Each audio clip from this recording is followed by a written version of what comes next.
চরম দুর্ভোগে নিত্যযাত্রীরা। দেগঙ্গায় ব্যস্ততম রাস্তার কাজ বন্ধ রাখার জেরে বিক্ষোভে ভুক্তভোগীরা।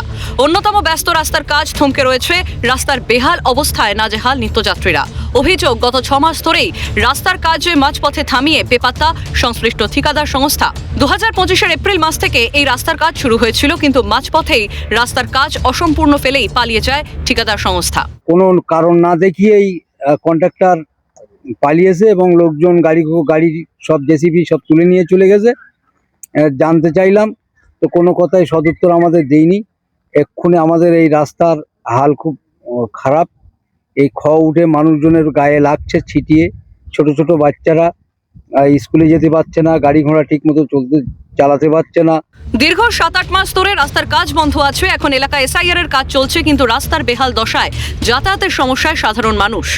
এইভাবে রাস্তাটা পড়ে আছে ধীরে ধীরে। এখন এসআইআর হচ্ছে, মানুষ বিডাবি যেতে পারছে না, তার সঙ্গে মাধ্যমিকের পরীক্ষা গাড়িগুলো যেতে পারছে না, সাইকেলে যেতে পারছে না, খুবই অসুবিধার মধ্যে ছেলেমেয়েরা। রাস্তার এই খারাপ অবস্থায় সারাদিন প্রায় খালি গাড়ি নিয়েই যাতায়াত করতে হচ্ছে। আয় ইনকাম হচ্ছে না, জীবন চালানো দুষ্কর হয়ে পড়ছে।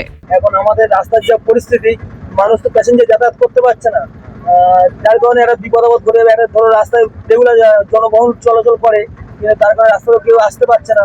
আমাদেরও গাড়ি ঘোড়ার এই অবস্থা, খালি গাড়ি নিয়ে যাচ্ছি, কোনো ইনকাম নেই। আমরা সরকারের কাছে দ্বারস্থ হচ্ছি যে আমাদের রাস্তা খুব শীঘ্রই করে দেওয়ার ব্যবস্থা করুন। রাস্তার অবস্থা অনেক দিন থেকেই বেহাল। একাধিকবার জানানোর পরেও এপ্রিলে রাস্তা শুরু হলেও তার কিছুদিনের মধ্যেই বন্ধ হয়ে যায় কাজ, যা খুবই দুর্ভাগ্যজনক। আমরা জেলায় গিয়ে একাধিকবার বলা সত্ত্বেও এই রাস্তাটা স্যাংশন হয়। এপ্রিল মাস থেকে স্যাংশন শুরু হয় এবং কাজ শুরু হয়।